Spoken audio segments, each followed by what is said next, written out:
Hey there, I am a not very successful YouTuber who covers politics and history, so I've always been really jealous of the YouTube channel Kraut. He seems to be very successful and he's interested in a lot of the same things that I am. I want to learn from him, but I've always had a lot of trouble watching his videos. They're just so goddamn long. And whenever I try to watch one of his videos, I usually stop when I get to some glaring error or blatant misinterpretation. If something's an hour long and I come to something that's just clearly wrong on minute 10, I usually can't bring myself to watch the rest of the video. But this weekend, I did finally watch an entire Kraut video. It was entitled, "Why Noam Chomsky is Garbage," and I did not like it. In fact, I found it to be deeply sleazy. At the core of the video, there is a strong argument. In the course of his 54-year crusade against American empire, Noam Chomsky has more than once put himself in the position of defending or even making excuses for some really horrible people. That's a very valid point, and Chomsky should be called out for that. But that's not what Kraut wants to do with this video. What he wants to do is destroy or cancel Chomsky and slander him as a genocide denier. Kraut is willing to bend the truth or even outright lie in furtherance of this quite sleazy objective. Let's take a look at what Kraut's saying in his own words. I would like to take a moment to point out what Chomsky does here. He bases his arguments on a source, but upon inspection it is revealed that he continuously lies about what those sources actually contain. This is highly unethical behavior. Okay, let's talk about ethics. I would encourage you to watch this video carefully. It does two things. The first is to movingly describe the very real genocide committed against the Bosniaks in the 1990s. But then it also shows you blocks of text that purport to be examples of Chomsky minimizing the genocide. I would suggest pausing the video whenever Kraut does this, because if you actually read the text, it rarely says what he says it does. Chomsky's framing of the fact that the majority of victims in Srebrenica were male as supposed evidence of this being a regular act of war, or as he calls it, a population exchange, is cynical, gross, and repulsive. Well, if you actually pause the video and read the quote, you can see that Chomsky describes Srebrenica as a slaughter in furtherance of a policy of population exchange, which is really just another way of saying ethnic cleansing. I could be wrong about this, but I think this passage here is the only excerpt from Chomsky's written work in the entire video. Chomsky has written or contributed to multiple books and has probably written dozens of articles on the conflict in Yugoslavia at this point. That voluminous written content that describes exactly what Noam Chomsky really thinks about this conflict never really comes up in this video. What Kraut does do is engage with small chunks of text drawn from spoken word interviews with a 70-something and 80-year-old man and call that man a disgusting liar because Kraut disagrees with some of the highlighted selections of decades-old NGO and government reports. Crucially, it's not just the taped interviews of Chomsky in the video that are drawn from spoken word interviews. Almost all of the chunks of text that are put in Kraut's video on the screen as text are taken from spoken word interviews as well.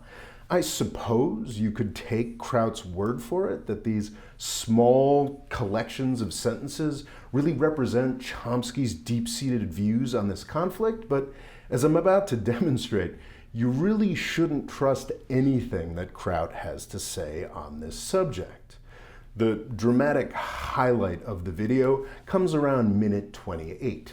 Some of the clips I used here are from 2013. He in fact declared after the Yugoslav war that he was going to intentionally double down on this. In a 2005 interview where he was asked if he regretted supporting those who claimed that the Srebrenica massacre was exaggerated, he said, "My only regret is that I didn't do so strongly enough." Kraut follows that blockbuster line with almost 20 seconds of silence. You shouldn't be able to get away with 20 seconds of silence in an actual movie theater, let alone in a medium where people can just click away. It's an incredibly ballsy thing to do in a YouTube video, but I think Kraut really pulls it off. This guy's really good at YouTube. I do have a lot to learn from him. It's too bad Noam Chomsky never said that, though.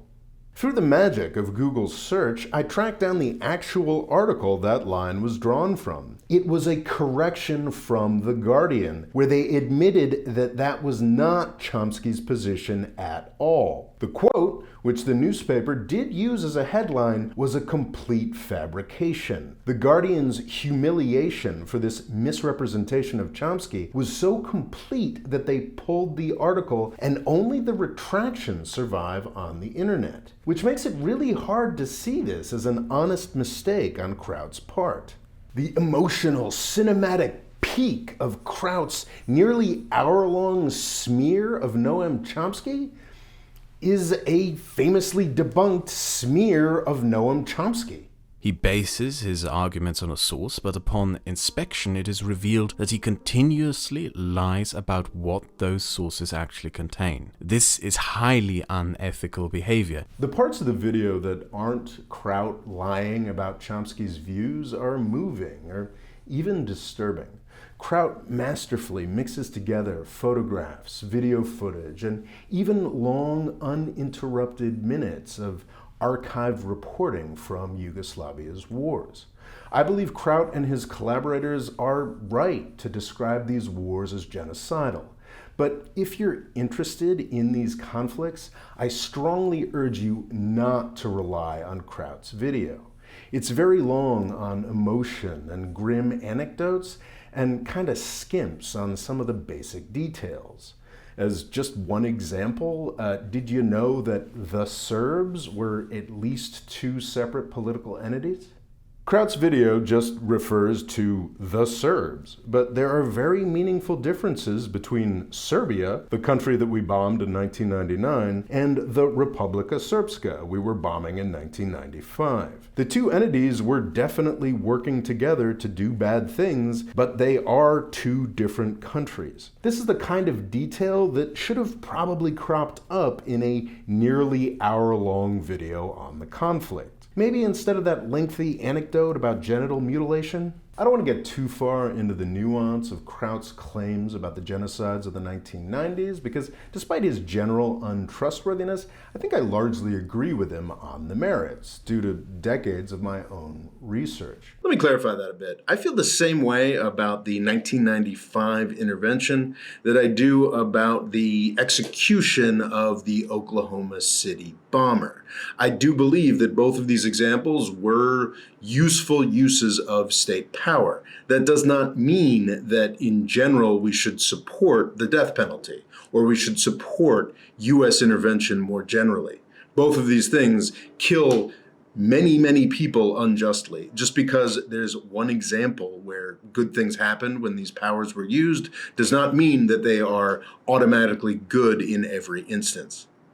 What I think you should check out, however, is one of the responses that one of Kraut's collaborators made to earlier criticisms of Kraut's video. I've left a link in the video description below here. If you look at the case against Chomsky that Kraut and his people are making in text form, instead of with spooky music and pictures of corpses, the idea that Chomsky is hiding these crimes becomes ludicrous. Honest people can disagree on the interpretations of the government and NGO reports cited by Kraut's collaborator.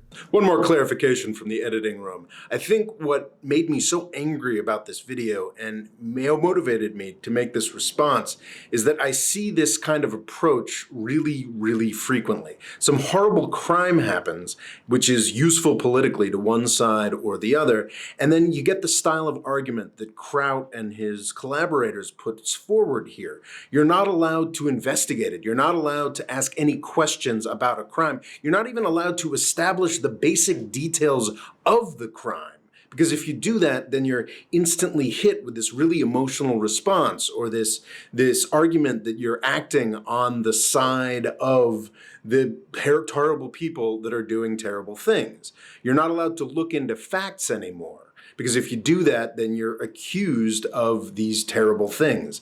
The style of argument that Kraut engages in here is designed to shut down argument and to make it, honestly, make it easier for the kinds of U.S. actors that Kraut supports to kill people. Honest people can disagree on the interpretations of the government and NGO reports cited by Kraut's collaborator. It takes dishonest people who hate Chomsky to put the absolute worst spin on everything and accuse him of genocide denial. And then they carried out a lot of atrocities. The Serb forces did. The Serb, yeah, we don't. I mean, it's called genocide, and I don't use the word genocide much. I think the way it's used strikes me as a kind of Holocaust denial. I mean, to use genocide when you kill a bunch of people you don't like, that demeans the victims of the Holocaust, I think. So I rarely use the word. I don't think it's used properly. Now, I don't agree with Noam Chomsky on that, but I'm 42 years old, and I remember when that definition of genocide was much more widely accepted than it is today. Noam Chomsky is 92 years old. When the concept of genocide was first formulated in 1944, in part in response to the Holocaust, Noam Chomsky was already finishing high school. Genocide denial, the denial of historic atrocities, is one of the most disgusting things you can accuse a person of. Taking a 92-year-old man of Jewish descent who quite possibly had relatives he knew who died in the Holocaust and accusing him of genocide denial because he has a slightly higher bar for genocide than a woke millennial is fucking bonkers. The last 10 minutes of the video were taken up with a scandal so obscure I'd never heard of it. Apparently a key turning point in world public opinion was the discovery of a serb-run concentration camp by British journalists in 1992. The pictures they took rightly shocked world opinion. They also were controversial at the time, with anti-interventionists questioning their authenticity. What Kraut leaves out is that these doubts were much more widespread than just a couple wild-eyed leftists. As a 2017 Time magazine article points out, even Foreign Policy, a very establishment U.S. periodical, questioned the reporting. Kraut angrily points out that Chomsky gave an interview to Serbian television where he questioned the validity of those photographs. What Kraut neglects to mention, of course, is that this 2006 interview was after the Serbians had thrown their genocidal leader, Slobodan Milosevic, out of power violently, arrested him, and deported him to an international war crimes tribunal. But there's a reason why Kraut devotes almost 10 minutes to this one story. By 2006, all valid questions had been answered. Those photos had been established to be real. The fact that Noam Chomsky was giving interviews in 2006 claiming that those photos might have been faked is pretty gross. 78 years old or not, by 2006, Chomsky should have acknowledged that those concentration camps were exactly what the British journalists said they were. I'm terrified of this in my own work. We all struggle against confirmation bias. I hope it's not the case, but I bet a few of my hundreds of videos include anecdotes that are false or exaggerated. I'm pretty sure I'm not inventing quotes the way Kraut does, but everybody makes mistakes. This story of faked concentration camps fit Chomsky's ideology really well. So well that even 20 years later, despite all evidence to the contrary, it seems like Chomsky might still believe it. I think it's entirely fair to demand that he retract or correct these statements. That is, if he hasn't done so already. Chomsky does have some skeletons in his closet, and they are well worth airing, but this urge to destroy or cancel him is deeply misguided. I know this because I used to be just like Kraut.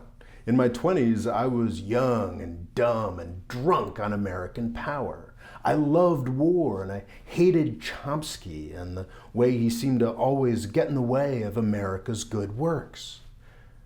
But then I grew up.